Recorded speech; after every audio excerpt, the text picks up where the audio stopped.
pitch. Let's go. Golden broom, sweep that show.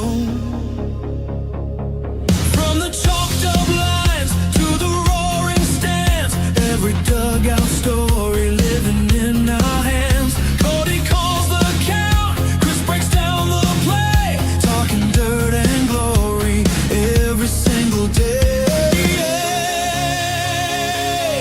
The golden broom, we're sweeping through the season. Every swing, every slide, every reason. On Villains Media, we bring the fire and the laughter. Proud college baseball backers, the golden broom. Yeah, we're sweeping ever after.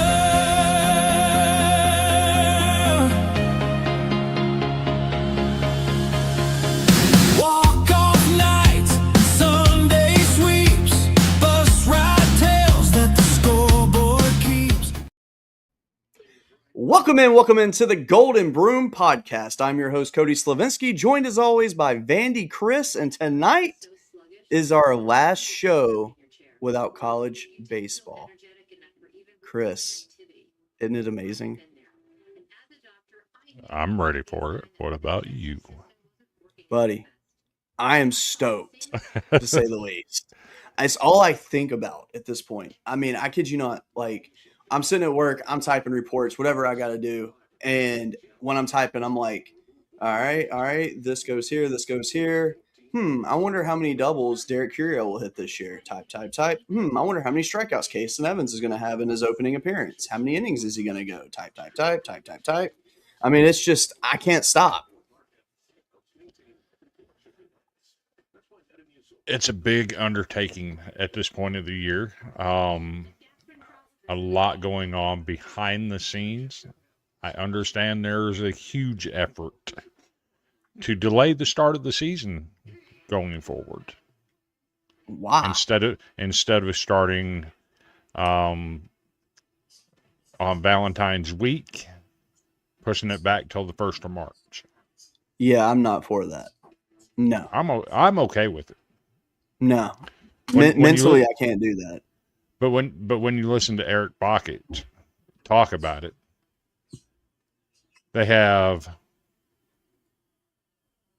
I think he said they have like 20 home games in March or in February. And then in April they have 10. Yeah. Make it make sense. I mean, at the end of the day, I mean, if the northern teams want to, push off their season a little bit and just take a reduced amount of games, do it. But at the end of the day, in order for everything to work out the way that it does, you have to start it at this time. And let's be real, nothing says love like college baseball. Dude, you just made it creepy. No, I'm serious. It is what it is. No, think about it. College baseball it's passion, man. I mean, like, look, I love every college sport. I do. I love football, but I will never watch any sport the way that I watch college baseball.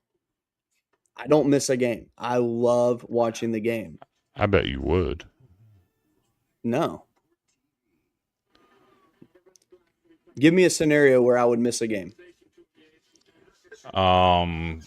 SEC teams start adding UFC as a team sport. Nah. I don't watch MMA like I used to. I lost my love for it. When my fighters left, I was like, I just don't like it like I used to. And I used to be heavily involved in it. And now I'm like, You wouldn't watch LSU in a UFC fight against Vanderbilt? I mean, that would be very fun, but I wouldn't miss a baseball game for it. Because we would kick those nerds' butts. Okay. You ain't beat us Who you enough. got? You haven't Who beat you us in guys gonna anything beat yet us? this year. I know, and that's going to change. I promise you. When? In Nashville in a couple weeks. Okay. I heard that story too.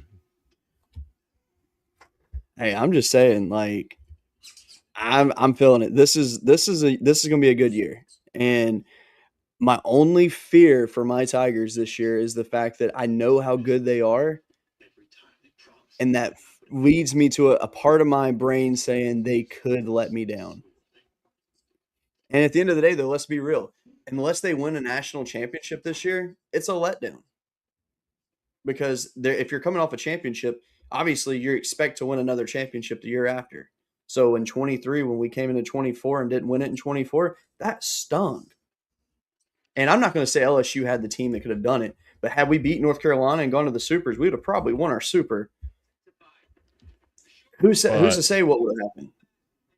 but who in their right mind is going to think LSU is going to be better the following year without Paul Schemes? Nobody. It's fair. That's very fair. And I mean, and that's kind of the situation we're going into now is the fact that, you know, we lose Kate Anderson, we lose Anthony Hyanson, and plug that in, please. And now It's a different team.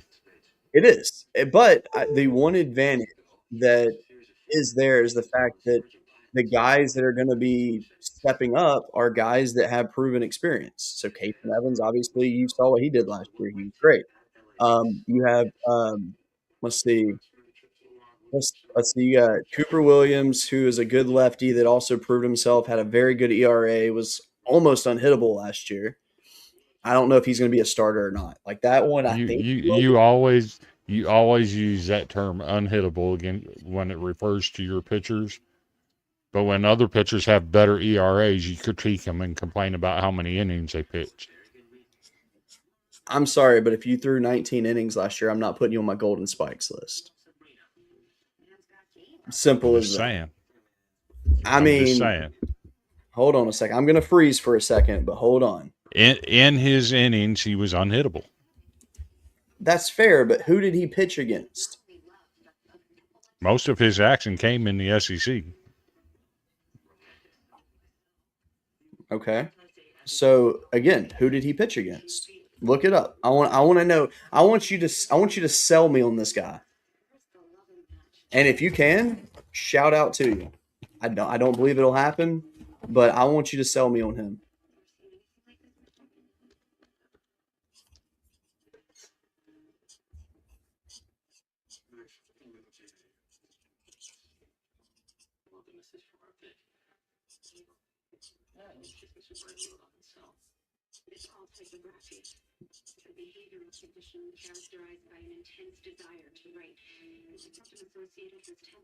Let's see. Give me just a second. I'm trying to build my weekend starting pitcher lineup for LSU by just I'm doing a quick glance real quick.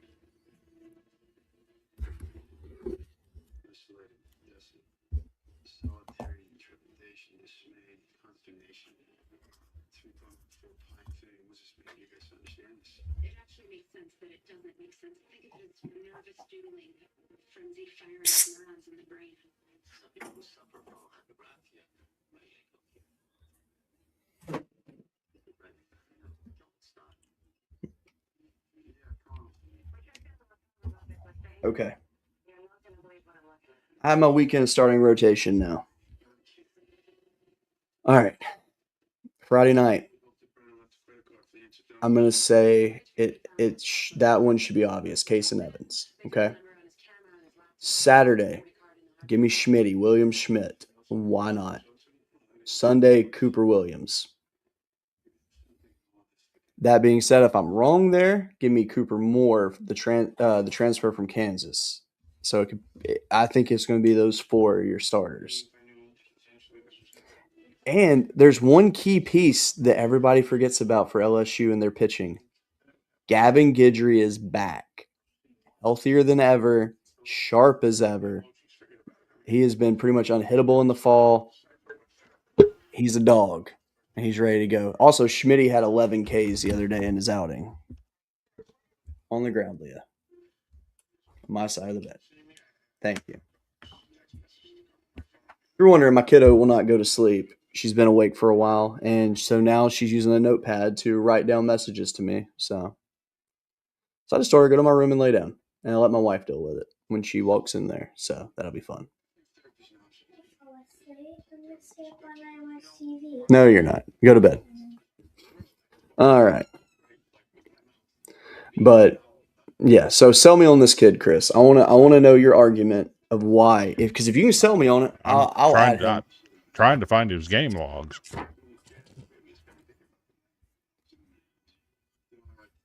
What's his name again? Luke Guth. Luke Guth. See, I already forgot his name. Come on, man. Mm-hmm.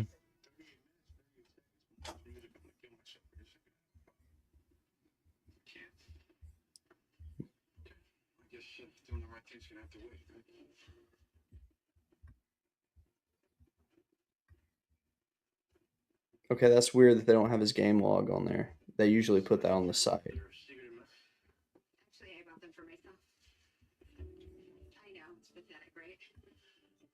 Conspiracy theory is that Valentine's Day was created by the candy, floral, and greeting card industries to inflate sales.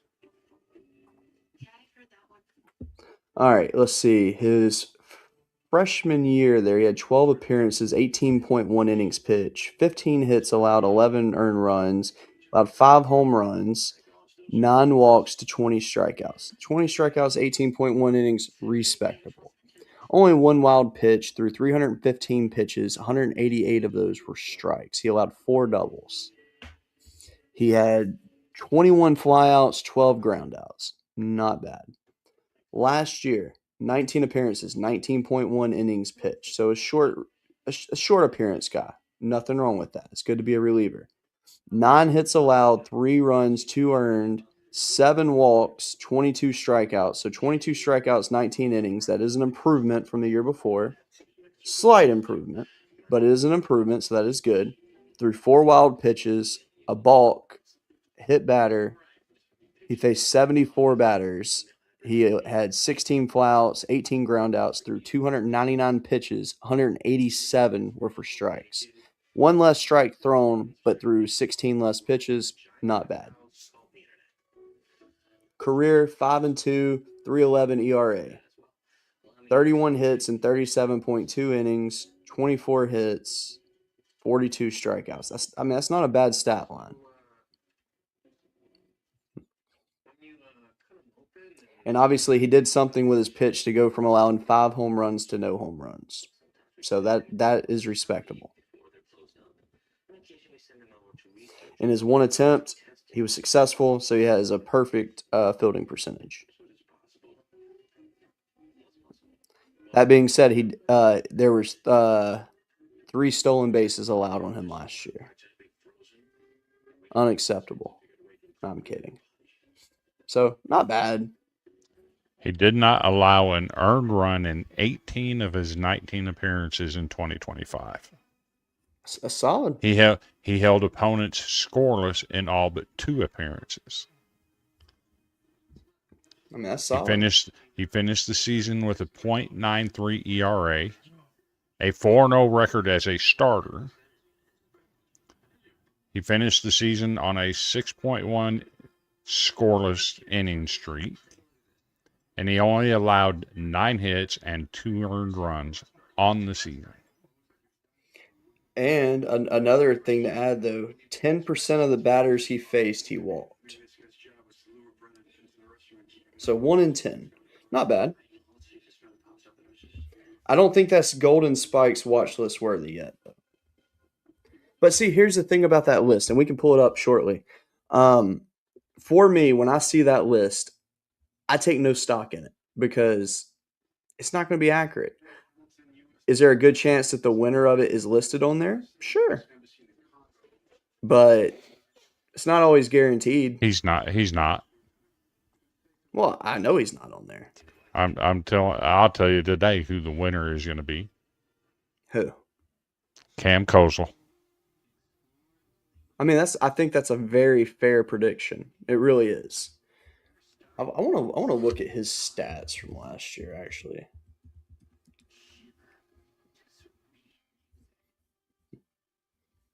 Because He will I mean, he's always been good. he will be the next big thing at Arkansas. I mean, I think he's kind of already a big thing at Arkansas. All right, let's see what he did last year. All right, hit 333 last year. It's really good. He had 77 hits, 18 doubles, 15 home runs, 62 RBIs. I mean, buddy, that's solid. All right, so there is one flaw in his game. He strikes out a lot.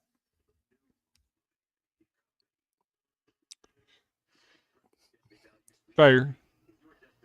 53 strikeouts last year, which I mean is not. I mean, don't get me wrong. That 53 is not a terrible number, but it's not great. Now that being said, though, his previous season at Vanderbilt, he hit 284, had 42 hits. He only started 35 games that year too. Yeah. Couldn't get on the 5 home field. runs. Couldn't stay Yeah, healthy. what? Yeah, but I mean, honestly, his 2 years in college, I mean, that's not bad. 314 overall hitter, and he's already got 20 home runs and just 90 games started. That's solid. I mean, he had a 983 fielding percentage last year. Can't really beat that. I mean, that's fantastic. There's only a few players in mind that come to mind last year in the SEC that had better numbers fielding. Yeah. Jonathan Bastine's one of them. Yeah. Unfortunately, he's gone. Stephen Milam's another one of them. He's not gone. Bastine is gone, but so is the weak bat that he carried. Yeah. Yeah, because I mean, last year, that's what you and I were yelling about. You know, like Vastine and Milam were like right there on par with each other. They had literally the same statistics. And all the media and they outlets kept pumping Justin LeBron. And don't get me wrong, LeBron is good, but my coworker, he makes too many errors right now. So me and my coworker were talking about that today, and we were talking about like who do you think's the greatest player in Bama baseball history, and he wasn't saying like LeBron was or anything like that. Like he's like like me, we wanted to look statistically and see who it was. And I mean, Dave Magadan, you could say easily is the greatest in the history of Bama for what he did because he had one of the greatest offensive seasons in the history of the game. And but LeBron does not rank really in any of the career stats, which he hadn't played enough though to even get to that number. So, but I mean, I think the difference is it's like LeBron, what he brings to the field for Alabama. Like, I think he's more looked at for his potential versus what he's actually putting out there. Yeah. And I mean, because don't get me wrong, I mean, he's very athletic, he's very talented. Yeah. And I mean, and look, and don't get me wrong, like, I think Justin LeBron's one of the best players in college baseball, easily. I think he's going to be great in the pros. But I also know that he was not the best shortstop in the SEC or even America last year. He was not. Nope. Because at the end of the day, if I'm looking at who's my best shortstop, I'm not really looking at your bat very much. I'm looking at your glove. And last year, Vastine and Milam were your two best shortstops. It was a 1A, 1B. And honestly, it was a 1A, 1AA because they were so close. I mean, you can make arguments for both in that one, which, damn it, now I want to look up their stats to compare them again. You know who I'm excited to see? Brody. Riker Waite. Oh yeah, I've heard about him. Yeah, I've heard he's solid. When he was playing in the summer league down in Florida after his senior year of high school, he had like 20 stolen bases in 10 games. Yeah, I mean, this kid was off to the races. They say he's faster than Enrique Bradfield Jr. That's impossible. And he is the heir apparent at shortstop. Look, I love people saying that, but let's be real. I don't think we'll ever see anyone faster in Bradfield. That man was one of the fastest humans I've ever seen play baseball. Fair. Yeah, so all right, so I'm gonna pull up just LeBron stats. We already did this a year ago. I know, but I wanna do it anyway because I think it's just a fun conversation to bring back up because people over tout things that The facts are Vastine was a little bit better in the field than Milam. yep. Milam was better at the plate. Yep. LeBron didn't measure up to either one of them. Yep. All right, so LeBron last year he had a 963 fielding percentage with 9 errors. Milam had a 979 with 5 errors. Vastine had a 981 with 3 errors. Clear who the better defender was. So I don't think there's any question there. Let's see. Hold on. Vastine had 94 attempts. Oh God. No wonder it's such a difference. All right, so Milam had 152 attempts. But that also relies on your pitcher too. Are you throwing a ground ball pitcher or a fly ball pitcher? Vanderbilt throws fly ball pitchers. Yeah, and then LeBron only had 128. So I mean, yeah, like Milam was a lot busier than all three of them, or I mean, both of them. But I mean, numbers don't lie. What we saw on the field doesn't lie. Vastine and Milam were the star duo at shortstop last year, and this season, realistically, Milam should be the best shortstop in the SEC. But we just also based off of his numbers. But we also thought Dean Curley was going to be that guy last year too, and he ended up having one of the worst seasons in the SEC at shortstop. We didn't think that. I don't think either one of us said that, actually. I had Dean Curley on the radar at shortstop. I didn't. I mean, I know he's talented, but I didn't. Because of what he had done the 3 years previously. Fair. Put him on that. Yeah. And then he turned around last year and had one of his worst season on the defensive side. Yeah. But I don't know. I mean, I'm very shocked when I've seen what people are putting out there for their All-American teams too. Like when you see some of these names on there, you're like, they're really ignoring some really good names this year. So, which I mean, look, and yes, I have my Homer glasses on a lot of these guys, but like Stephen Milam not making even top 3, like really? There's some solid shortstops out there, though. No, there are. There absolutely are. But did they have better numbers than Stephen Milam last year? That is the key question.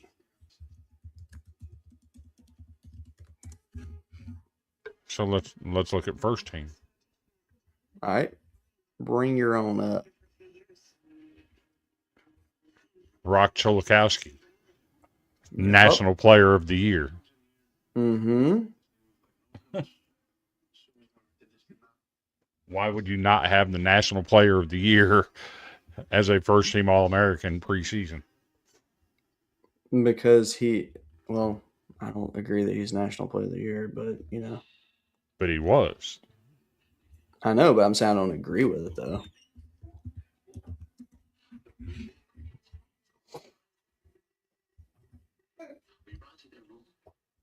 Why is his... All right, this is weird.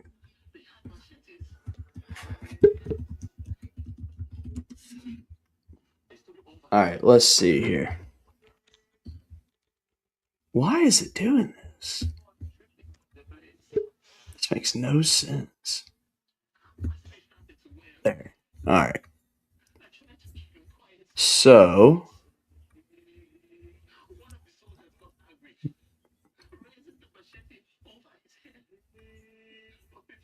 All right, so last year, Mr. Cholosky he hit 353, great season, 89 hits, 23 home runs. Like, can't even argue that. That being said, 7 errors at shortstop. 2024, he had 14 errors. He has a career 957 fielding percentage in his 2 years at UCLA. Next.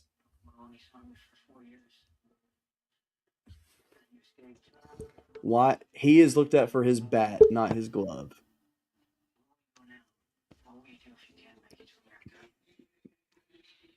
That's fair. That being said, I will say this though: Chris Rembert, Ace Reese, tip of the cap, deserve it. They're fantastic. Never argue that. Sorry, Cheyenne's Pia next to me right now. Let's see. I'm not sold on Tyler Bell. I know you're not. I knew that was gonna be the one you pointed out instantly. I do believe Brody Johnston or the kid from Florida, Braden Lawson, should have been in that spot.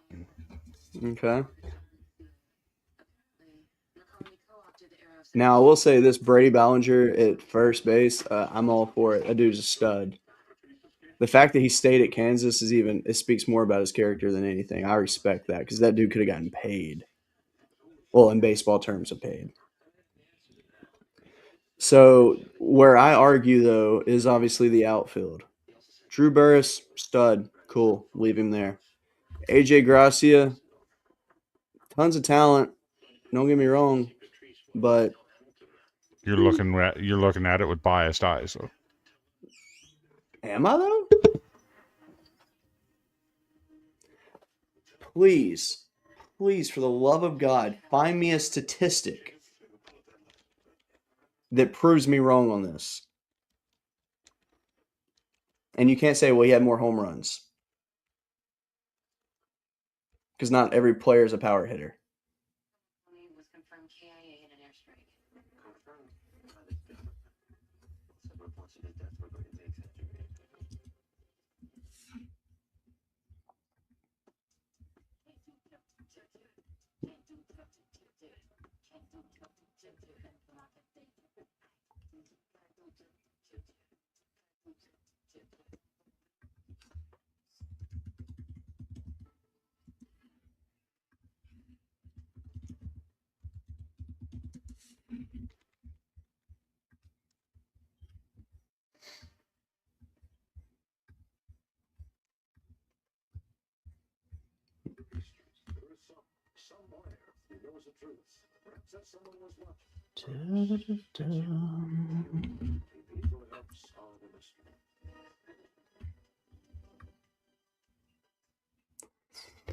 So, first of all, I'm going to call out Mr. Sawyer Straw-Snyder. That will be my first one that I'm going to call out, that I don't agree with him being first team on this list.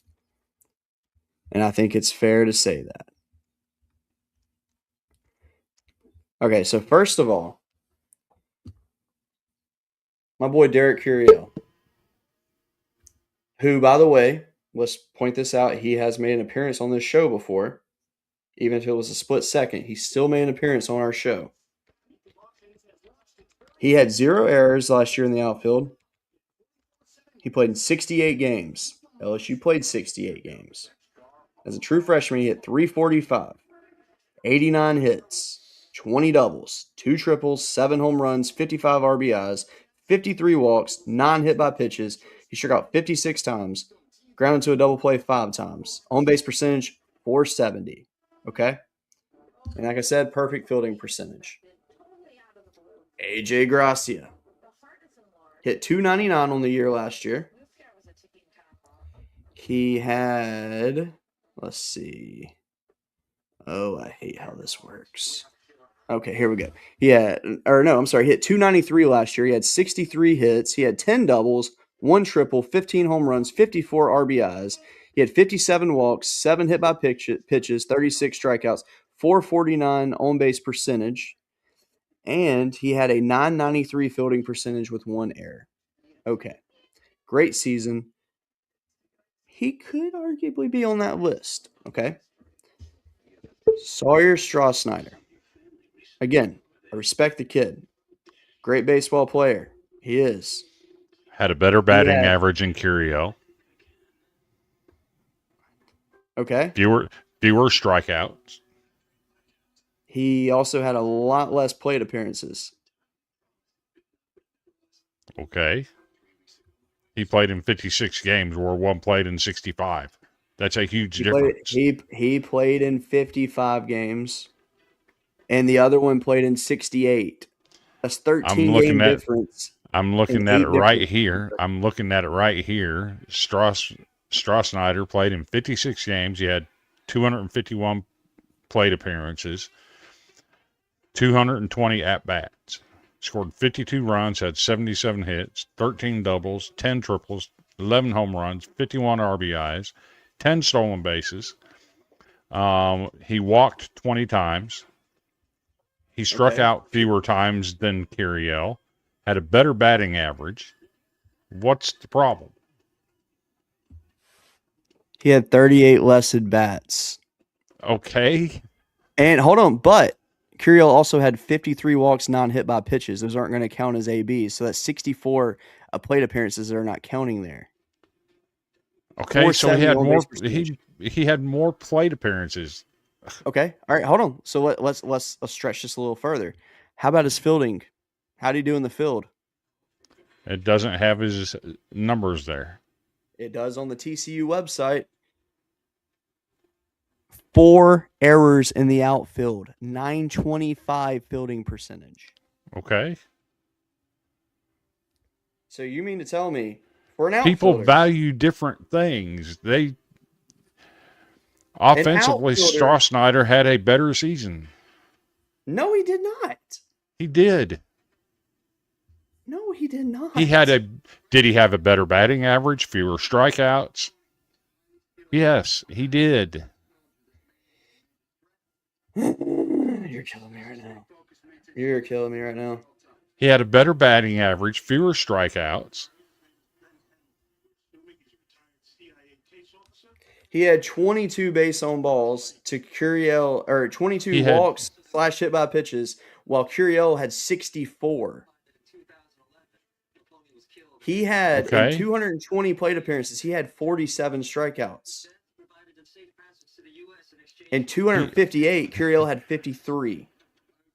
So you mean to tell me six difference in 30 something back? Come on now. Come on. I'm just telling you, he put up better offensive numbers. Also, take into consideration, Curiel faced much better talent than Strasnyder did last year. But did he? Yes. But did he? Okay, now, excuse me as I go to Warren Nolan to prove this to you. Excuse me as I get to the strength of schedule page.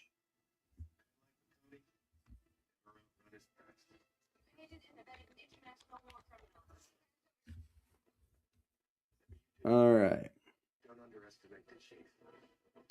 Let's see. We're talking about TCU, strength of schedule. Let's see. 22 to 20. So LSU was 22, TCU was 24.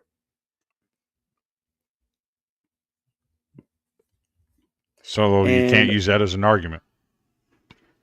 Sure I can. They're right there side by side, man. Okay, but look at the pitchers that were faced.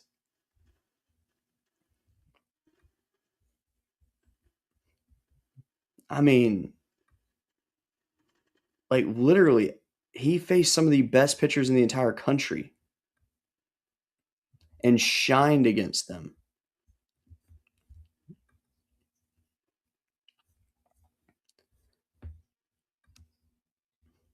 We need people in the comments, like, where y'all at? Like, tell us what you think. For some reason, nobody's watching our show tonight, but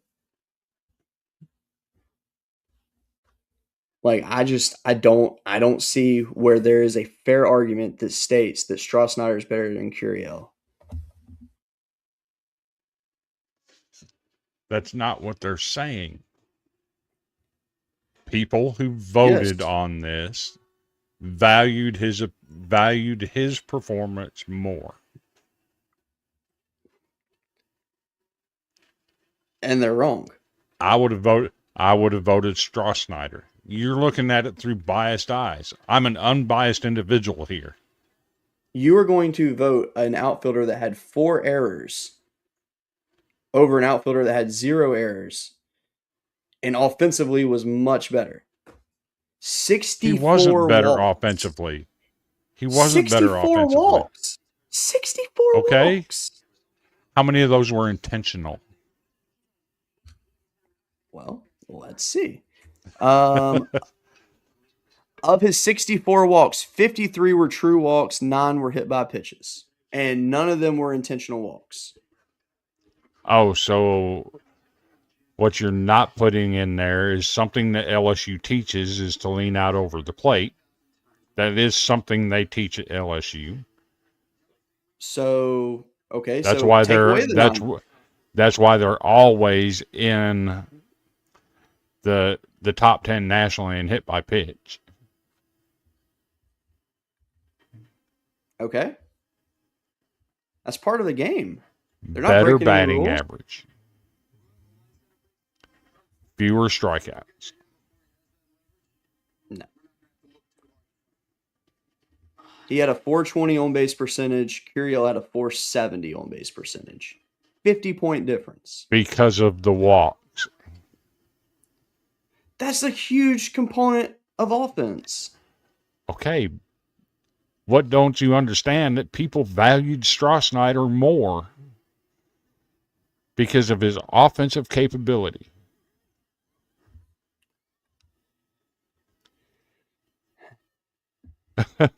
Runs scored 67 to 52. Hits 89 Okay, to look 77. Look how many games difference there are. Okay. 65 to 56. That's Okay. at least 40. That's at least 40 more plate appearances. Okay. So you're putting value in something that really doesn't matter. The reason he had more plate appearances is because he played more games. Had nothing to do with him. His team played more games. Okay. So you're putting stock into a number that better batting average, fewer strikeouts. We need a third party to settle this. But we Because don't. I'm not going to agree. I'm not going to agree with you on this one. And that's fine if you don't agree. I'm cool with that. Let's see. Preseason All-Americans.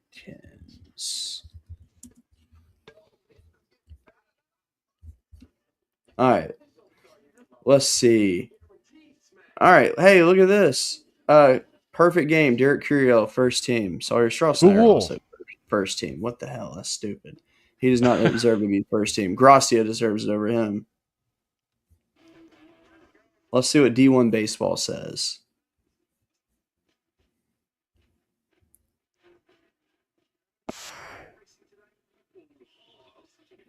D1 is more on my level because Burris, Curiel, Gracia. That is your first team. Okay. Sorry, Every outlet has something different.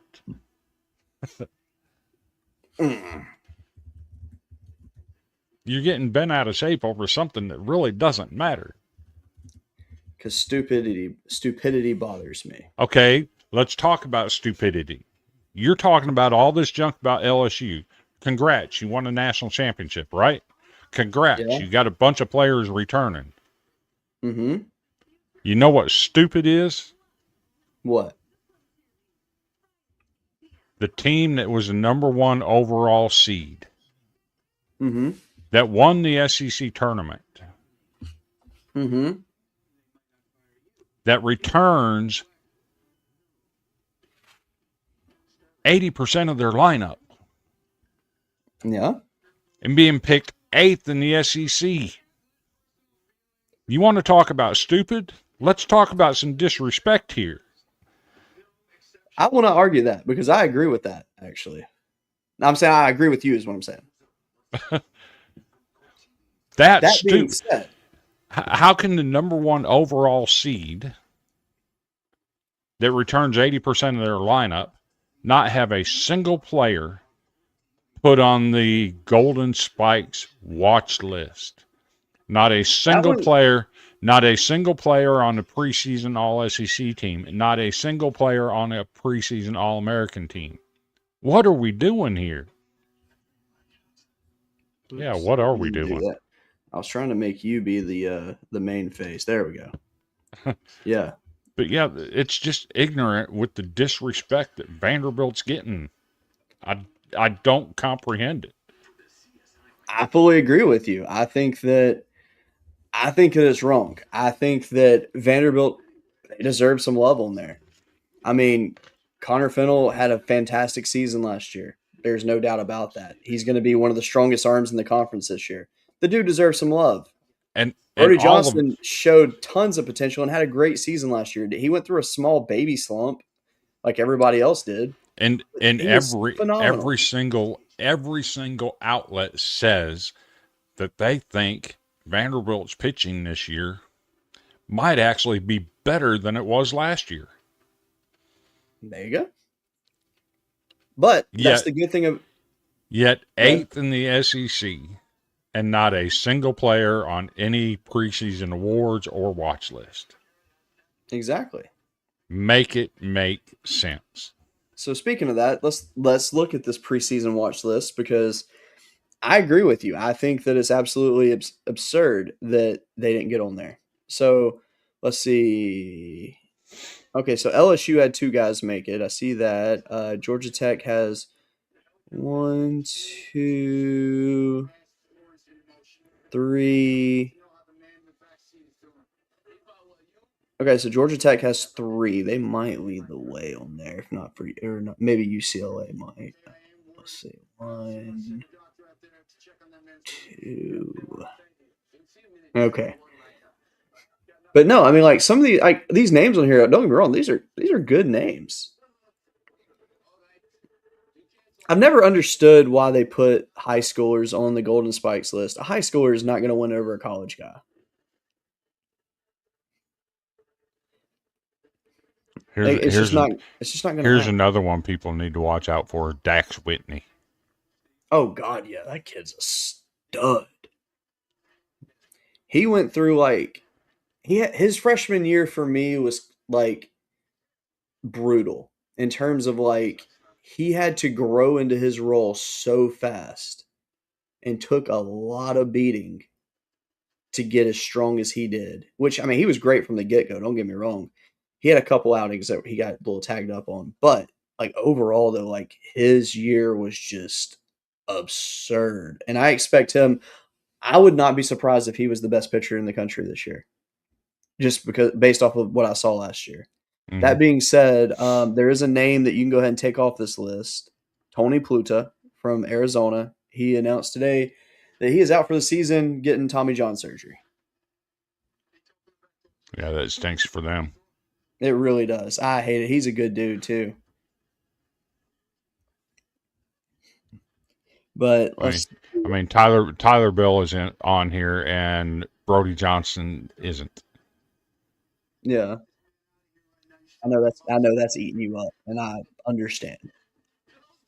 And that's not including the Johnston that transferred in. You know, we signed the Johnston. We signed both Johnston brothers. Yep. Look at what he did last year at the college level. Where did he play it last year? Let me look it up real quick. Well, while you're doing that, another name to watch on here, Jack Oman from Yale. That dude is a stud. The fact that he returned to Yale, That says a lot. I'm very curious to what pulled some of these guys back to their schools. And it's nothing against their schools because their schools are they're talented. But like Omen at Yale, I thought he would kind of do kind of like Skeens did or like Seth Darter did when he left Columbia, something like that. And, go to a bigger school to really enhance his game, get to the majors. But he's staying put. Then you have on here, oh, who was it? I literally just saw his name and now it's slipping my brain. Like I said, Brady Ballinger, another one. Like Kansas baseball right now is at its peak. Like I wouldn't even say they're at their peak. They're rising. They're fantastic, and the fact that they kept him on, that's huge. LSU did snag their star pitcher Cooper Moore though, and I'm excited to watch him throw this year. He's a stud. Logan Johnston in 2025 at Washington State. That's right. I forgot he was Wazoo. 54 games, hit 337, had a 439 on base percentage, Okay. 112 total bases, Okay. nine home runs. He had 66 hits, 17 doubles. So he's more of a contact hitter. Wait, how many doubles did you say? 17. That's fantastic. But he only had one triple and 9 home runs. That's good though. What year is he?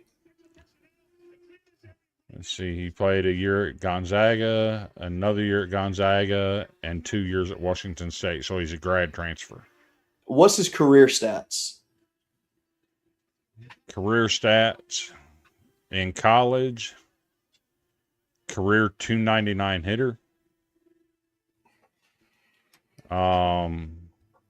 If you include his summer ball, he's a career 303 hitter, 399 on base percentage, 426 slugging. Dude. And what position? He's infielder. Okay. Do you think he's going to start? It's possible that he starts in center. Oh. Whoa. That's huge. I mean, in that case, I mean, the numbers you listed alone right there, I mean, that's fantastic. Does it say what his fielding percentage was, or have you left the page? For some reason, it's not putting it on here. Are you looking at Baseball Reference? Yeah. Yeah, they for some reason they don't put the collegiate stats, and I hate that more than anything.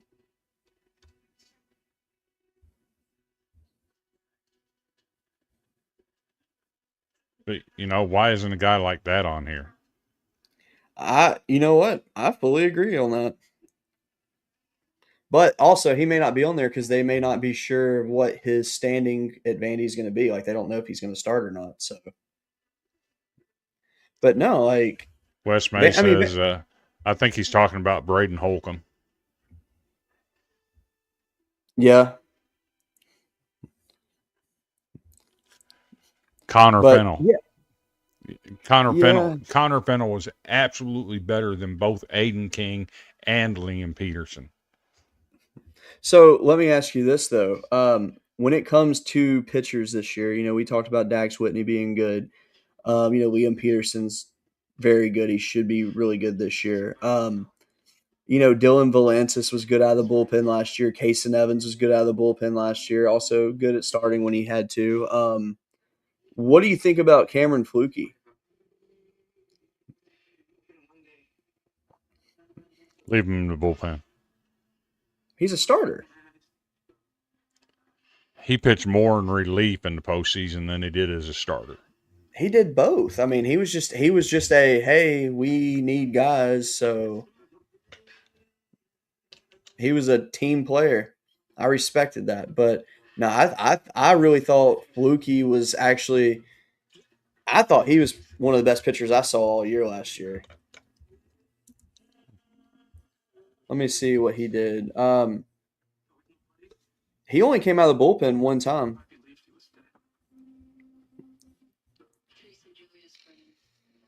All right, so last year fluky. He went 7-2, had 18 appearances, 17 starts, one complete game, 101.2 innings pitched, 78 hits allowed.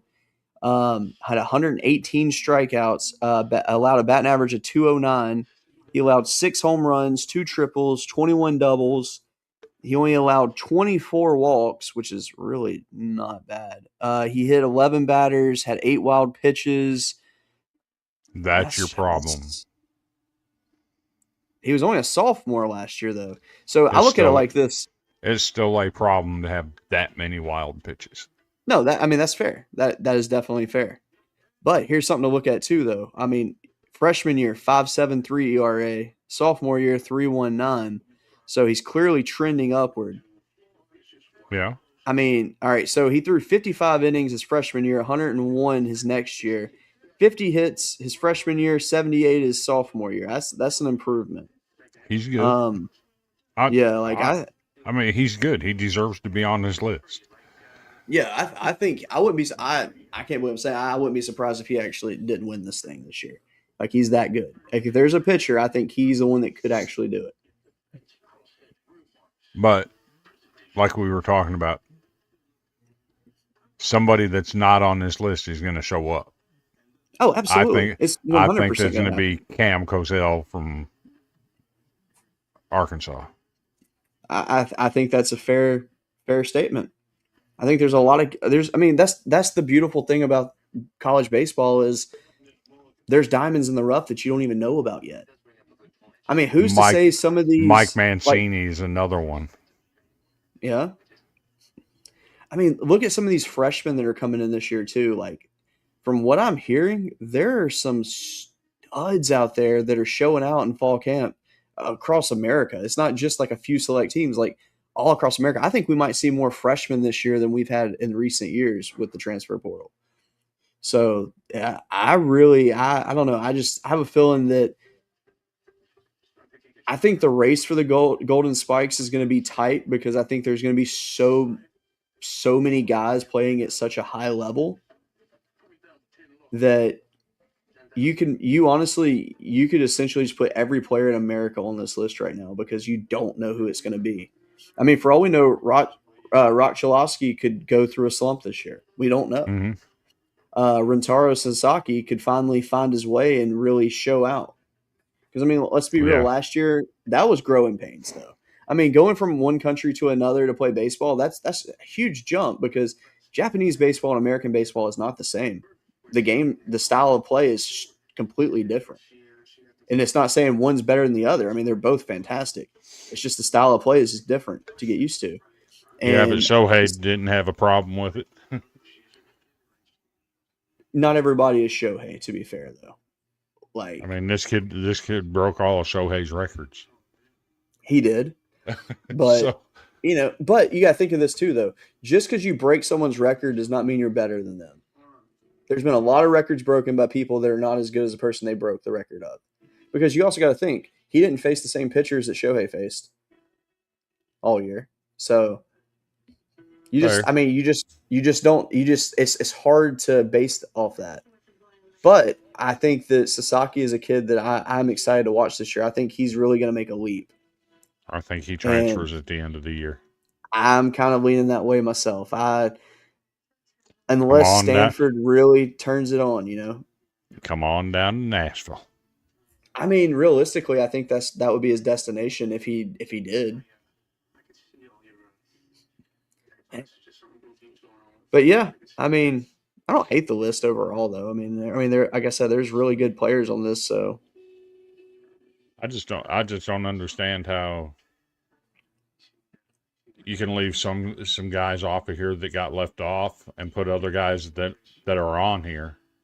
Like I said, yeah, Connor Fennell had much better numbers than both Aiden King and Liam Peterson. Yet King and Peterson are both on here, and Fennell's not. Yeah, and look, this is a fair point from Wes right here. I mean, Ohtani played 5 years professional before he came to America, so he was seasoned before he came over. So, like, true. But no, I like what Sasaki brings to the table. I think he's got some good potential. But yeah, I don't know. I think that it's going to be fun to watch. I mean, that being said, though, I mean, this weekend, obviously, not many teams are going to play against elite competition opening weekend. Usually, most teams are going to play just tune-up games per se. Vanderbilt's got a slate this weekend, though. That should be fun. Let's see. Let me look up the schedule real quick. See who we got going on this. All right. Yeah, we're playing in the Shriners in Arlington. Yeah, TCU Friday at 3. Texas Tech Saturday at 11 a.m. And then Sunday morning at 10:30, Oklahoma State. Jeez, that's a gauntlet. And then in 2 weeks, 27th through the 1st, we're at the Las Vegas College Classic with UC Irvine, Arizona, and Oregon. Whew. But Hey, that's a good there's a thing. series I might go to. What? March 6, 7, and 8. My Bison are coming to Nashville. Yeah, I think you need to go to that one. I think that'll be a fun one.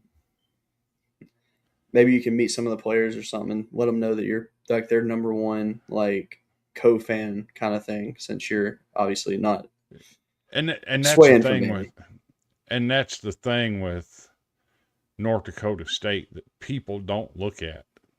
Their record is never good. That's I get that. But their schedule sucks. Their schedule is brutal. Let's Brutal. see. All right, so by looking at this weekend we will see 2 games featuring top 25 teams. Well, both teams be in the top 25. So obviously Vanderbilt TCU is the first one, and then the second one is Arizona and Oregon State. So that's solid right there. I like that a lot. And I'm actually planning on going to a game this weekend myself. I'm going to go see Samford play because they're playing at home this weekend. Since UAB will be on the road.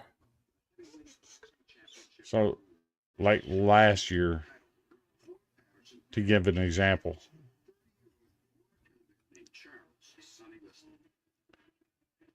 they were 3-13 against quadrant 1 teams.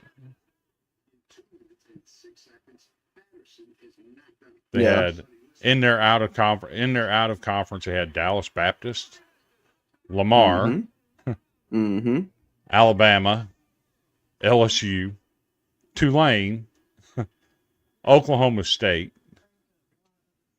It was, it's brutal. And then the regional, they played Arkansas and Kansas.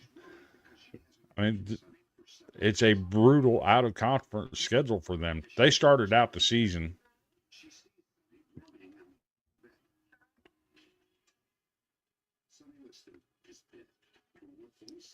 Let's see. What was that kid's name?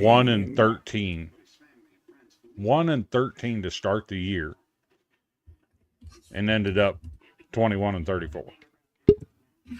Yeah. Whoa. Okay, so I have held back on giving a ton of props to Alabama because, like historically they just always just kind of like fell off towards the end. I totally forgot that in the transfer portal they added a guy who might be one of the best players I have watched in years from a smaller school. Justin Osterhaus. That is a name you need to remember. He's an infielder. He's solid. I'm assuming he would probably play second or third for Bama. They didn't put his full stats on there. That's stupid. Let me go to Purdue Fort Wayne and I'll tell you his stats because I mean this kid was so freaking good. All right, so I'll go to career because that's just easier. All right, so last year he did pitch a little bit, like I mean 1.1 innings and 2 appearances, but so his career stats, he played 2 years at Purdue Fort Wayne. He hit 339. But we'll just do last year's stats. He hit 328 last year. He had 64 hits. He had 10 doubles, 1 triple, 16 home runs, 46 RBIs. He had 31 walks, 15 hit by pitches, and only 41 strikeouts. 453 on base percentage. And he had a 948 fielding percentage last year. But look, when they played LSU last year, I watched this kid and I was in awe. Like, this kid is a stud. So it could have either been A, he just happened to see that where he was playing at and he wanted to show out and really play his best that day, or B, he really is just that damn good. And I'm thinking it's B because that kid was awesome. So the fact that he's at Bama, I totally forgot that that's where he ended up committing to. Man, he might make a difference this year for them. So I was just looking at North Dakota State's schedule. Much easier this year. Much easier. Well, that makes me happy. They only have 1 3-game set with a ranked opponent in the out of conference. Man. And that's in Nashville. Other than that, the only ranked game they have is against Virginia.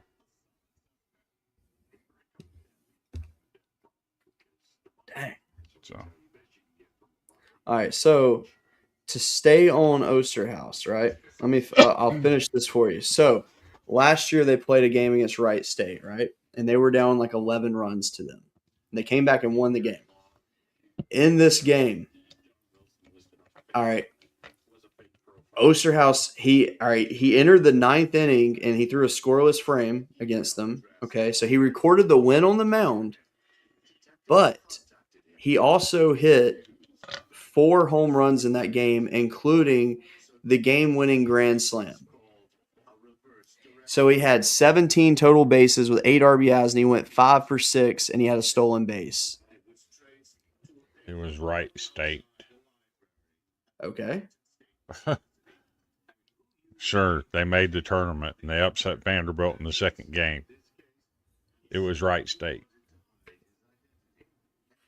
He still hit 4 home runs in one game, including a grand slam, went 5 for 6 at the plate, had a stolen base, and threw a scoreless frame and recorded the win. Level of competition matters. I don't care if he's playing a local middle school team. You do that, that's pretty dang impressive. Level of competition matters. I mean, sure, but it's still very impressive. But no, that's a kid I'm going to keep my eye on this year. Not for the watch list or nothing like that, but just in general, like, respect to the kid. That being said, man, we need to talk some hoops. You sure about that? Oh, I'm sure we're getting smoked. I might embarrass you there, too. I doubt you'll embarrass me because I can't really be very embarrassed based off of like what we've been doing. Our one of our key players is out tonight, so I knew and honestly, I knew we were going to lose before that was announced, and we lost by 29 points. Yeah, on par. That being said, shout out Vandy. What the hell is up with you guys at the end of games? Well, tonight it wasn't very good. Let's put it that way. I know. Against Oklahoma, it's like, oh my gosh, you're going to make a miraculous comeback. And almost pulled it off at the end. And then tonight, boom, you pull it out. It should have been a lot worse than that, though. So, to talk about the women first. Sure. They finally got it right. Wait, hold on. Pause for a second. I didn't realize that Arizona went down last night. Yeah. Oh, my gosh. Shout out Kansas. Good job. All right, let's see. Let me see the women's rankings real quick. They I mean, finally that got it shouldn't even have right. been a dispute. I mean, LSU lost to Texas. And Vanderbilt should have been ahead of them the whole time. I mean, they beat LSU. I mean, that being said, like they're barely ahead of them. They're only ahead of them by 6 points in the voting. That's ridiculous. They should be more than that. That being said, LSU has South Carolina this weekend. That'll be that's a tough one right there. That'll be brutal for y'all. Or maybe it won't. You're not on their level. Just because you say that now, I think we're going to beat them. Why not? You're not on their level. Not the way Man, the way they've been playing and haven't had as of Chloe late, Kitts. yeah. Oh my God. When they get And Chloe Kitts speaking of- back, it's over. So speaking of South Carolina, just want to throw this out there. What's up, Andrew? How you doing? Wow. Dude, I like the new logo. I need you to send that to me. Villains Media Network now has a Twitter. Yeah, I'm gonna need that new logo so I can put it on our stuff because, dude, that's sick. There we go. I like that a lot. Like a lot. But no, hold on. Speaking of women's basketball, there was something I wanted to ask you about on this. And especially speaking of South Carolina, Tennessee's coach just basically saying she got a team full of quitters. Who the hell says that? That's what she said. Like, look, I'm all right. I understand it. It sucks to get beat down. I get it. You don't throw your team under the bus like that. At least that's how I took it. Okay, that she threw him under the bus. So here's my take on that. She should have never been hired at Tennessee. Number one. Fair. Why they didn't hire Molly Miller is beyond me. Very fair. But you were calling for that hire originally. I remember that. But they made the hire. They had a decent year last year. Yeah. But you can't go get beat by 30 by UConn and turn around and lay a 43-point beat down egg like they did. You have to respond to getting beat by 30 somehow. And they didn't. Yeah, that was bad. But let's take that another direction. Also, I want to point out Molly Miller is my favorite coach in basketball. Oh, she's pretty. Without Shea Ralph, I'm with you 100%. There you go. How much of what happened on Sunday for Tennessee might have been related to an incident with a former Tennessee Lady Vols basketball player? I know nothing about that. Rakia Jackson. Okay. I've never heard of her. She played for the Lady Vols. Okay. She was dating an NFL football player for 3 years. Respect. It was very toxic from the word go. Okay. And that football player was arrested this weekend. Oh, for hurting her? It was pretty ugly. Wait, is he the one that was the former DB from Ohio State? No. Oh, okay. He's the linebacker that got drafted by the Atlanta Falcons, James Pierce Jr. Oh. Where did he play college at? That name sounds familiar. Tennessee. Oh, that's why I know his name. Okay. So do you think any of what the Lady Vols went through might have been related to that? That there is a good their chance mind was elsewhere? But you would also think, too, that maybe they would use that as motivation to, win for her, per se. It's kind of a weird angle, but... It is. How does it affect somebody when a friend and former teammate... Wait, how recent did the accident happen? The incident happen versus the game? It happened on Saturday. Oh, so they would have just found out right before they played. Yeah. Oh, then yeah, I could see that one messing with their heads. Man, that's terrible. I don't want to I put an excuse on the table for him, but I it's mean something to think about. that's valid though. So I mean that's just sickening anyway. Like I don't like the idea of a Oh, man putting his hands on a woman. when you read the details, it was more than a hand. Really? He Did they say rear-ended her. oh, was there a reason behind it? She like cheat on him or something? She broke up with him, Oh, and he lost his jeez, ever-loving mind. Stalked her jeez. into a police station parking lot where he rear-ended What? her and then tried to flee the scene and hit a cop in the process. Now, was Well, he no. still on the Falcons at that point? Yeah. Well, actually, Oh, he didn't rear-end her. He tried to rear-end her and missed and came around and hit her head on. that's even worse. And then hit a cop in the process trying to flee. I wonder if he was like under the influence of anything when he did it. I don't know, but he bugged out for sure. I just don't see how a level-headed person can do that. Even emotionally, I don't see how someone can do that. Like even like without something in your system. Crazy. Oh my gosh. I really hope that she's okay.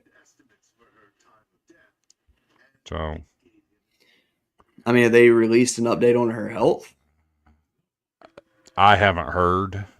I haven't looked into it the last day or two, but it's pretty gruesome what he did to her. And I just want, I'm not saying it did or it didn't. I just wonder if that might have affected them emotionally somehow. I mean, if I were in that situation, I was a player on that team, and I found out that former teammate, someone that I knew and respected, went through that, that would mess with me. Especially if I find out like right before my game. That's Yeah. gonna 100% mess with you. I mean, And I that's really not hope and pray she's okay. and that's not taking anything away from South Carolina because the way they're playing right now, No, yeah. I mean, honestly, South Carolina would have probably won the game regardless. yeah. But had that situation not popped up, it probably wouldn't have been as bad. So, But but there is an interesting situation brewing for the women. what? If LSU were to somehow upset South Carolina Mm-hmm. and Vanderbilt were to beat Texas, Okay. Vanderbilt and South Carolina would be tied for first place in the SEC, and Vanderbilt would be favored in every remaining game. So what you are saying is you are a LSU fan on Valentine's Day. Respect. I don't think LSU's going to beat them, but Have faith, my friend. That's all I can tell you. I mean, hey, to be fair, the team that beat South Carolina this year was Texas. LSU beat Texas this year. That shows that everybody's in the same realm of talent. It just depends on who's hot that day. And the way South Carolina's been playing, I mean, they're going to be a tough beat. But yeah, the way, and they've been doing this without their two best players. yeah. So I don't know, man. I mean, I like LSU's chances against South Carolina more than I like Vanderbilt's against Texas, if I'm being honest. Because isn't Vandy, Texas on the road? It's in Nashville, I think. Oh, okay. Well, then that makes me feel a little bit better then. Either way, that's still. If Vanderbilt and LSU both win, that will be insane. It would be wild. But let's talk national. All right. There's a big debate going on right now. Okay. Michaela Blake's, Sarah Strong, or give me just a second. I had having a brain fart here.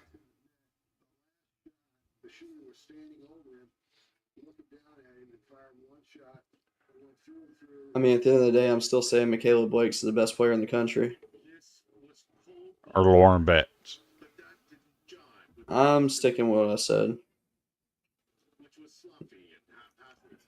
Blake's is one of the best female players I've watched in a Yeah. while. She's really good.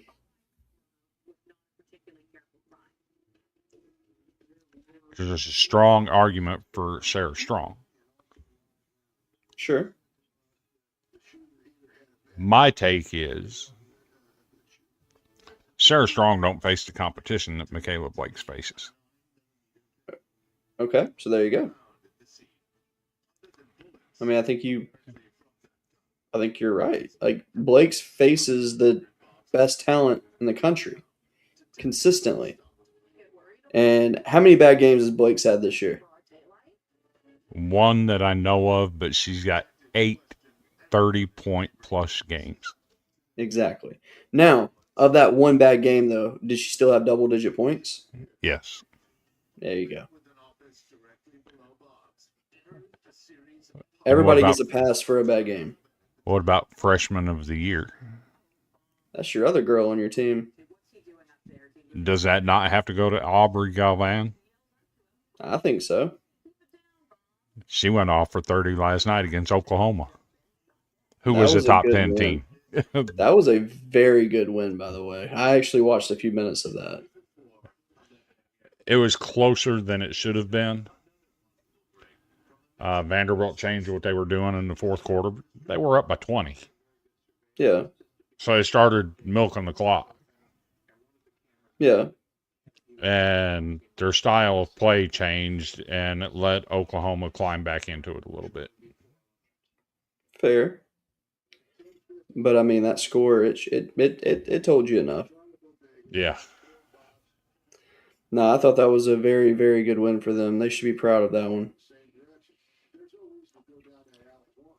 Heck, I'm just kind of wondering though, like how the season's going to end up because I mean, the SEC is strong this year, like stronger than usual. And women? Usually it's like two teams. Yeah, it's like usually just two teams that are sticking out in the SEC. Now it's like 5. But we put 11 teams in tournament last year. I understand that, but I'm saying that, like in terms of like elite level talent, though, I feel like there's more teams this year. I mean, because last year you wouldn't have said that Alabama was elite. This year you're like, hey, they're borderline elite this year. I mean, you got 9 teams ranked. We sent 11 to the tournament last year. Yeah. I don't think it's far-fetched to think that we might get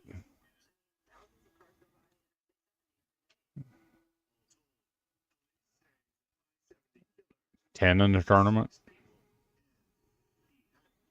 Yeah. I think Georgia's done enough to get in.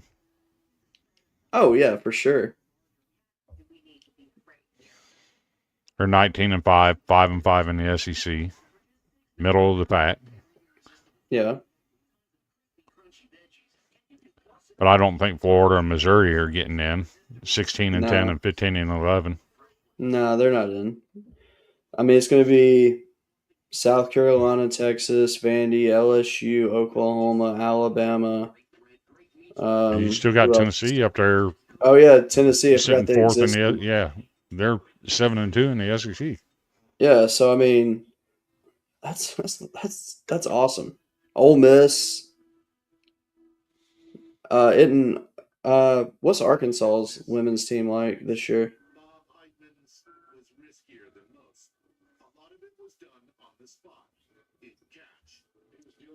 So what? What's Arkansas's women's team look like this year? 0-10 in the SEC, 11-14 overall. Ooh, I didn't realize they were that bad. Yeah, they're pretty bad. What about Kentucky's women? They're currently 5-6 in the SEC, 18-7 overall, and there's a strong possibility that they don't even end up with a winning record in the SEC. Yeah, but their overall record could be good enough to get them in, though. Oh, they're in the tournament easy. Yeah, so So currently they're 5-6 in the SEC. Their next game's Texas A&M. They should win that. That puts them at 6-6. Then they got Ole Miss, who beat them last year, who's ranked number 14. Yeah, I think they can So take that- Ole Miss. So that's probably a loss. So you're 6-7. Then you go to Nashville, get beat again. Now you're 6-8. Then you get an easy one with Auburn, 7-8, and you finish it up with South Carolina. That's tough. You might not have a winning record in the SEC. Yeah. That being said, though, I do know that Tennessee's women is solid. I mean, they beat LSU, and that was a fun game. I didn't like the result of the game, but it was fun. Yeah. Dang. So In that in the case, dang. men's, I will say this: the way Florida's playing in the men's right now, Hard beat. they may be the team to beat in the SEC. I won't argue that one. I think that. I mean, honestly, they got a chance to do something special. Kentucky somehow pulled another one out of the hat against Tennessee again. I don't think they're the number 2 team in the SEC at all. But that's where their fair. record puts them. Yeah. Let me look at it real quick.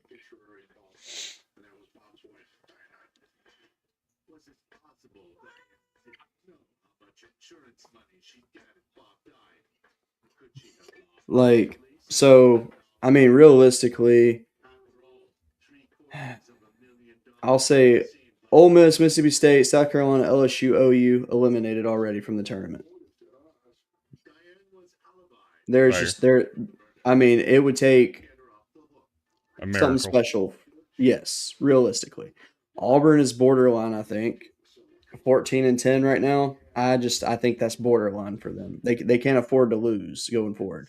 Yeah. Let's see. Auburn has Arkansas, Mississippi State, Kentucky, Oklahoma, Ole Miss, LSU, and Alabama left. So realistically, I think they'll go, let's see, 1, 2, 3, 4 to 5 more wins, maybe. So 18-19 wins overall. And that's pushing it though. I mean that's borderline. Georgia just needs to win a few more and they'll be good, I think. But everybody else I think they're going to sneak in. Texas is kind of borderline as well, but I also think that they're kind of playing a little bit better right now. Missouri's that team that nobody talks about. And I feel like they have more talent than they're given credit for. Because, I mean, they literally beat Florida, they beat Kentucky, they beat Auburn, really, that's really all their Beating good wins Auburn right really there. isn't saying much, though. No, but that puts them ahead of Auburn, in my eyes, at least. Let's see if they had any other meaningful wins. There's a problem with one team currently in the SEC. What's wrong with Kentucky? They look like they'd be in the tournament. But You like I how I knew don't. you were going there? That's not who I'm talking about. Oh, I was about to say. This team looks like they belong in the tournament, but I have a feeling that they're going to end up having to forfeit some games. Oh, Alabama? Yes. I thought, though, it was signed when that petition went into effect that said that they wouldn't have to forfeit any games, though. Okay. That was the temporary order. Okay. The temporary is no longer in effect. NCAA can absolutely make them forfeit those games that he played in because they said all along he's not eligible.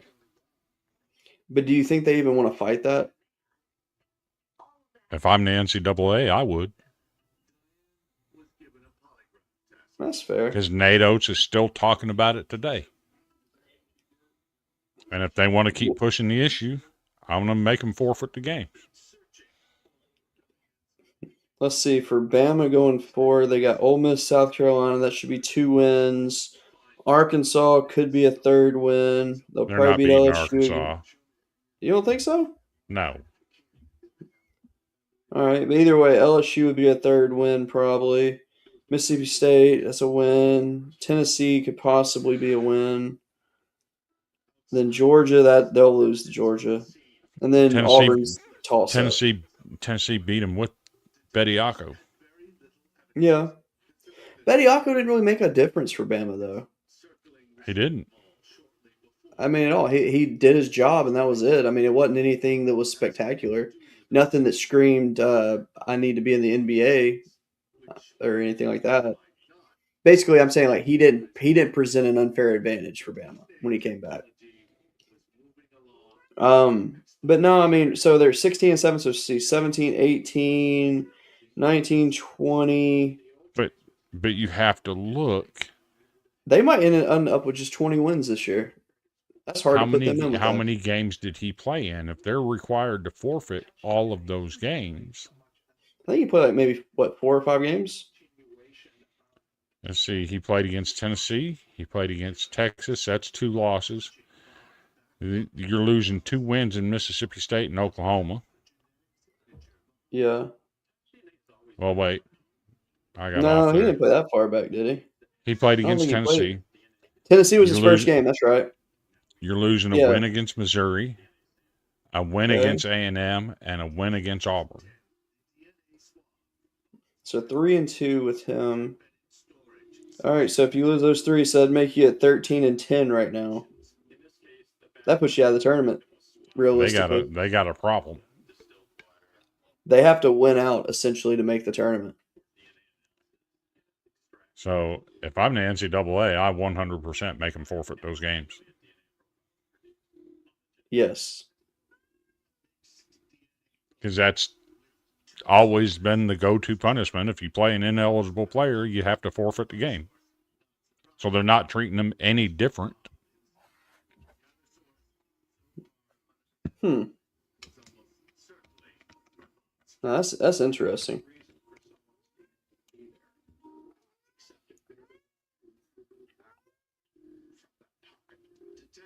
Man.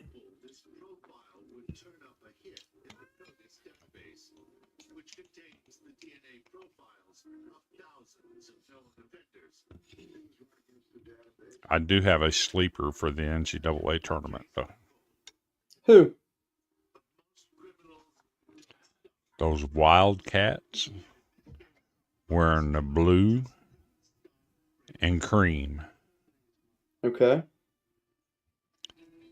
from Villanova. Okay. Now tell me why. Currently sitting 3rd in the Big East behind UConn and St. John's. Okay. And every 5 or 6 years, Villanova goes on that run in the tournament. They're about due for another run, and they're quietly sitting there, lurking. Yeah.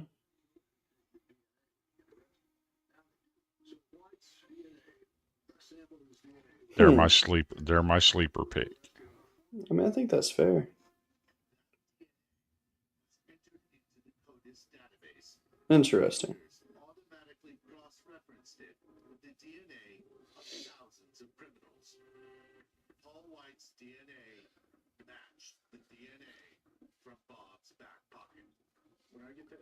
Paul White's DNA matched the DNA from Bob's back pocket? What? Your TV just said that. I have no idea. I'm just messing with you. It got quiet, so I started listening. You can barely hear it. I have no idea what it's saying.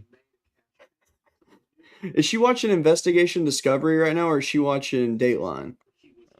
She watches all this true crime stuff. Of course. I mean, Cheyenne does the same.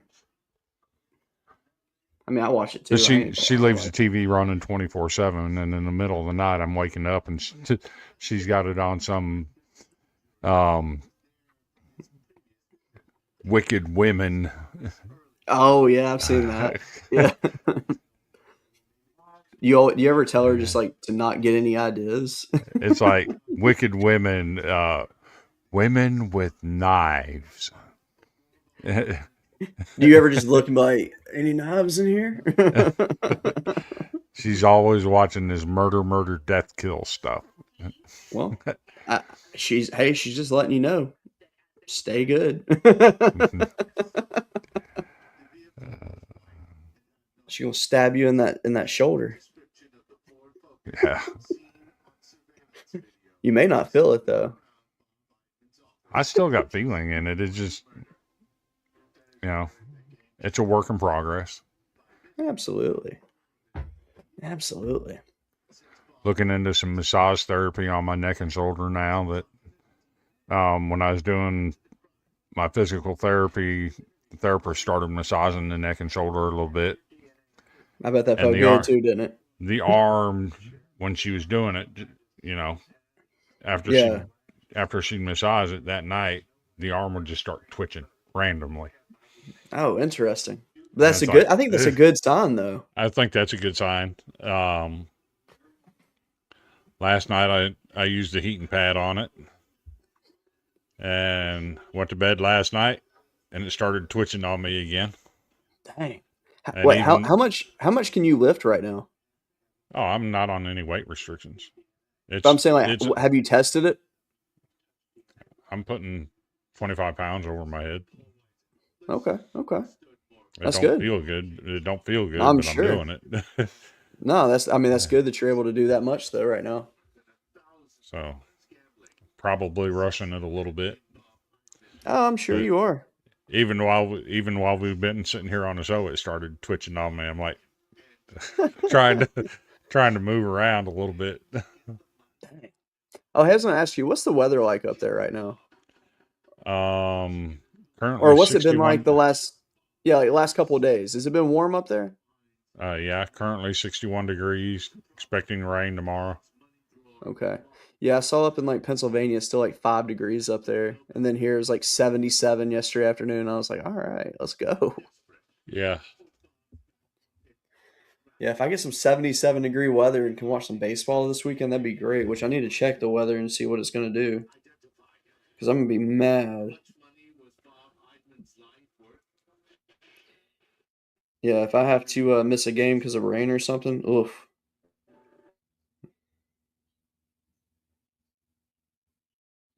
I'm currently 61. Heavy rain at 53. 62, 55, 59. We're in that spot now where it's changing. I gotcha. So.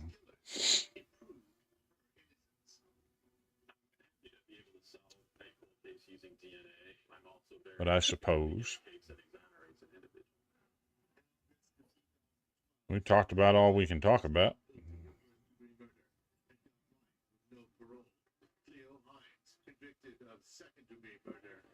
I mean, unless you want to dabble in the NFL a little bit. I mean, what's there to dabble in? Sam Darnold finally got it. He actually didn't flop a football game away and got him a Super Bowl. He had nothing to do with them winning that game. Oh, absolutely nothing. Kenneth Walker III, that's your dude right there. The dude was a stud. So I think people saw why the Tennessee Titans fired Mike Vrabel. Oh, yeah. His last 24 games at Tennessee, he went 6-18.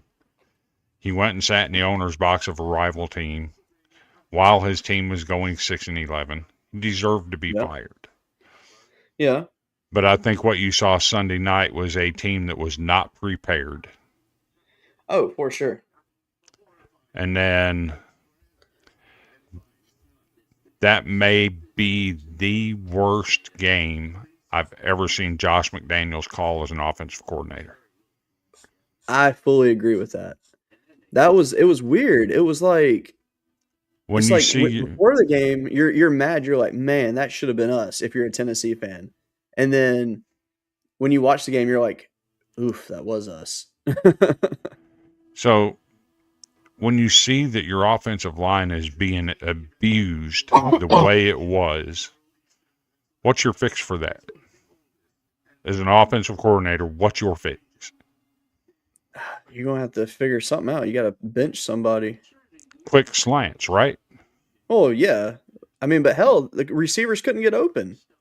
They threw the first slant in the fourth quarter. Yeah, And when they did, they started moving the ball. yeah. Why didn't he start I doing don't- that on the third drive of the game? Why didn't he do it from the get go? Is the question. Because I mean, it was just. I mean, it was just weird. The first drive wasn't bad. It was about what I expected. But then that second drive, when your defensive tackle just bull rushed your right guard and your center and beat both of them. Okay, now you better drop your quarterback in the shotgun, which they didn't do, and start throwing some slants and slow down that pass rush. And they didn't do it. It was an unprepared football team. It was a terrible game called by Josh McDaniels. But that's why Vrabel was fired at Tennessee, because he couldn't prepare his football team. Yeah, So it was a shame. let's have this discussion. Why does strength of schedule matter in college football? Because it shows your a level of toughness. It shows what you got. Then why doesn't it matter in the NFL? Because If they have divisions. If strength of schedule matters, let's apply it to the NFL and keep the New England Patriots out, who had the worst strength of schedule in the entire NFL. Well, I mean, you can blame Bo Nix for that one, technically. If he wouldn't have gotten hurt, Broncos are in the Super Bowl. Okay, but the argument is strength of schedule matters to get teams in the playoffs. Why shouldn't it matter in pro football?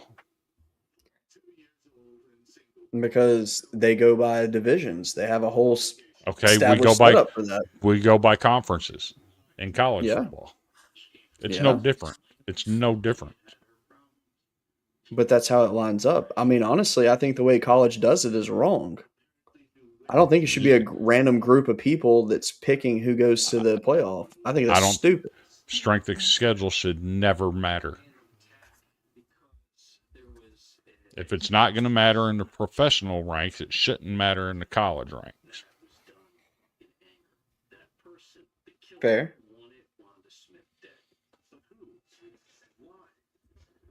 That's my take.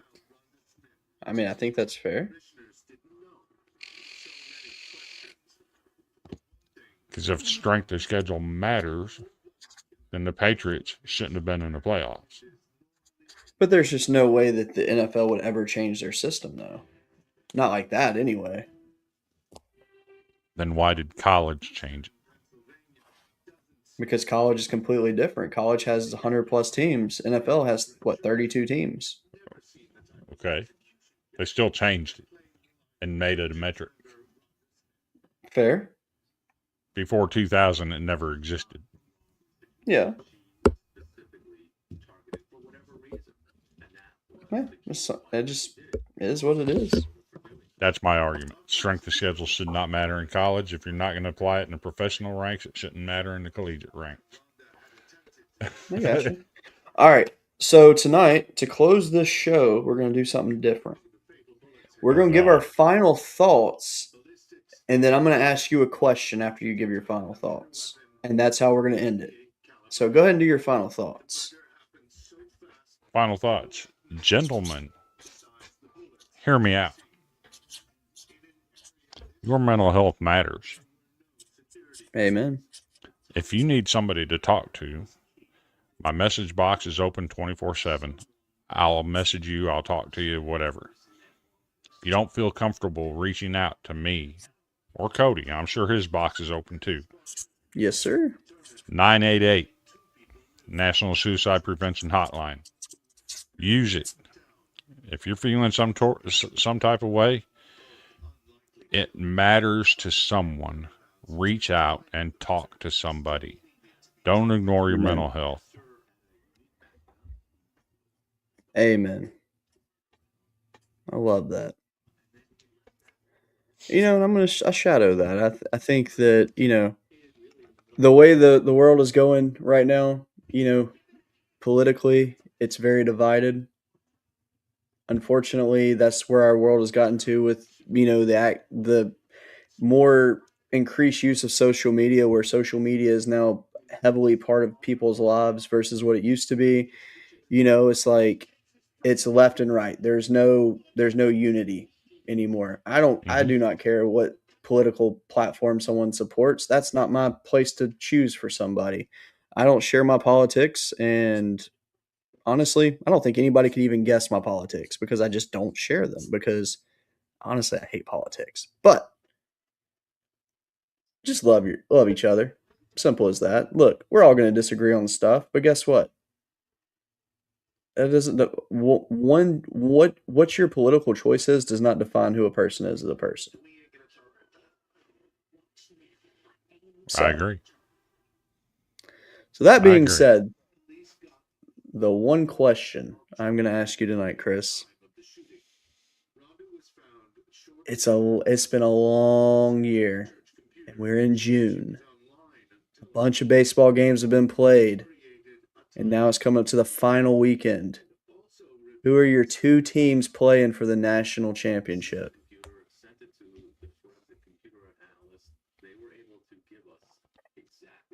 Arkansas. Okay.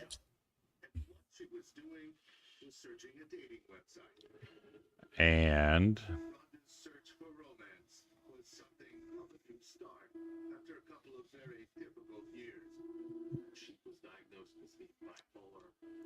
She got help for that, but it set her back, and it was a debilitating mental illness for her that she fortunately found the church, found the community that welcomed her. no, change that. Actually gave her Okay. assistance both financially and also emotionally. I'm going to go with the team with the deepest pitching in the SEC.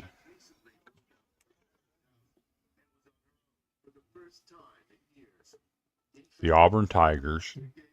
Ooh. Against She got up during church services and she wanted to thank all of the congregation for what they had done for her and how much it meant to her. And I do not hate that pick at all, by the way. That's a great pick. Oregon State. Whoa. So who is your national champion? The Beavers. Whoa. Process of elimination and figuring out that it could be somebody with All right. And yes, that does not look like my that does not reflect my preseason rankings. And nor should it. But I'm picking Oregon State to win it all, beating Auburn Tigers 2-1 in the finals. Wow. I'm speechless with your pick because I really like that pick a lot. Wow. Auburn's got the deepest pitching in the SEC. I mean that's fair. I mean they are stacked. They absolutely are. You know, because I've done way too much thinking on this, and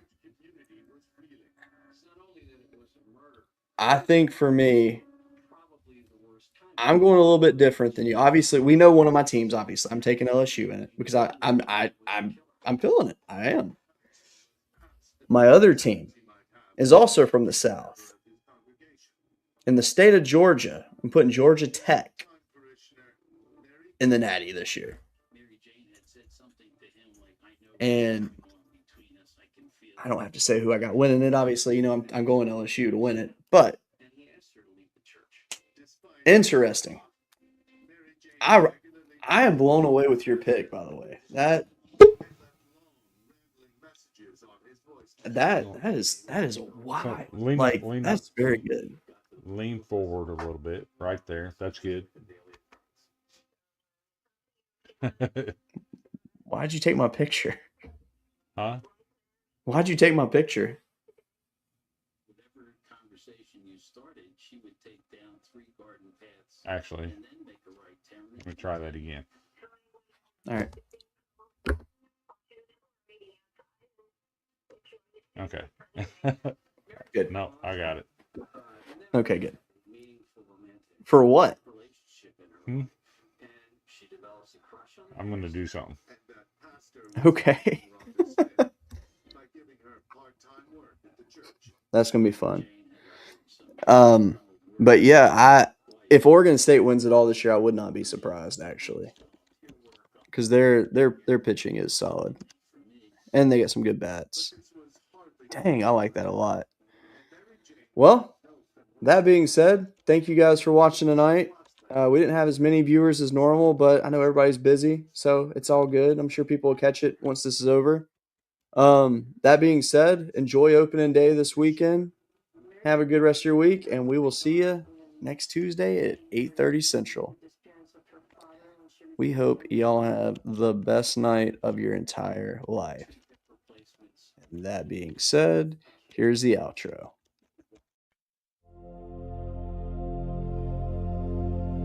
Turn it up. First pitch. Let's go. Golden broom. Sweep that show.